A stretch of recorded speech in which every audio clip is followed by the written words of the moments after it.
where I am at in the process is 159 days since the job announcement closed, which is about 5 months, and 82 days, or almost 3 months, since I got the tentative job offer. Where I am at right now is I've gotten the formal job offer. Yay! And I have to start putting everything into motion to actually go, to actually get myself and my stuff there. So to start with, I have to sell the RV. And I'm going to sell the Jeep. In my package of what they're offering me for incentives, it does not include storing vehicles for the time that I'm going to be over there. And I have no interest or intention of storing the RV or the Jeep for 3 to 5 years. So I'm looking to sell. When I got the email from my HR representative, she was like, here's all the things you need to do and just go to the appropriate office on base. And I'm like, I'm not currently working for the military on a base. So we had to do a little bit of finding me a point of contact in this country, in this part of the country. I have to get a no-fee passport. So what is that? That is a passport that says that you're going out and about in the world on the business of the U.S. government. You're in official capacity. Last time I had a no-fee passport was for the Peace Corps. And then when I came back home and I was no longer a Peace Corps volunteer, that got mailed back to the Peace Corps. This one is for the military, so I needed to go through a military passport office. So tourist passport through the post office, not going to cut it.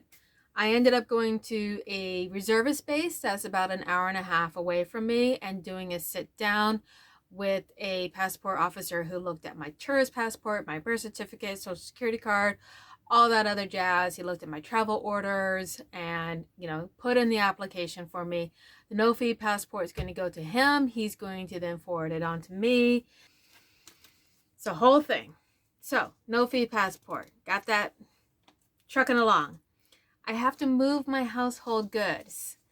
I had to do a lot of this yourself on the website, where you go through a bunch of prompts and a bunch of windows, and you're selecting all kinds of things, and you're hoping you're not selecting the wrong thing, which I did at one point. So I had to go back through and do the whole thing over again. And because I'm not on base and I don't have a housing office to go to, I had to get a point of contact who's in Atsugi. And I was emailing this very nice gentleman. And he was like, wow, I can't believe you got everything done. You only made one mistake. And I was just like, cool. I'll take just one mistake. So the military has selected a moving company. They've gotten in touch with me. We've set up a date for them to come and do the actual packing and load up. The way it works is the moving company comes to your home, pack everything for you, load it up, ship it out. In my case, because most of everything I own is already in storage, there is going to be a open each box. They examine it. If the moving company feels like they need to do a repack, they will do that. Otherwise, load it up, ship it out. So all of that is scheduled.